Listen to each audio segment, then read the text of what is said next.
সিরিজের প্রথম টি-20 match 6 October গোয়ালিয়রে খেলেছিল বাংলাদেশ। সেখানে ম্যাচ জিততে পারেনি বাংলাদেশ। ভারতের বোলারদের সামনে কুপোকাত হয়েছিল বাংলাদেশের ব্যাটাররা। ভারত ব্যাট করতে নেমে 11.5 ওভারেই 132 রান তুলে নিল 3 উইকেটে। অনায়াসে ম্যাচ জিতে নিল ভারত। এই সিরিজে এখনো 2টি ম্যাচ বাকি আছে, তো বলাই যায় বাংলাদেশ ফিরে আসতেও পারে।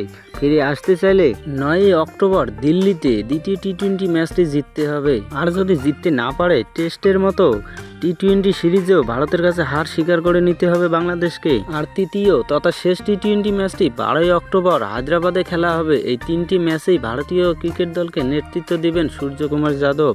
টি-20 সিরিজে ভারতীয় ক্রিকেট দলের স্কোয়াড: সূর্যকুমার যাদব অধিনায়ক, অভিষেক শর্মা, সঞ্জু স্যামসন, রিঙ্কু সিং, হার্দিক পান্ডিয়া, রিয়ান পরাগ, নীতিশ রেড্ডি, শিবম দুবে, ওয়াশিংটন সুন্দর, রবি বিষ্ণই, বরুণ চক্রবর্তী, জিতেশ শর্মা, আর্শদীপ সিং, হর্ষিত রানা, মায়াঙ্ক যাদব।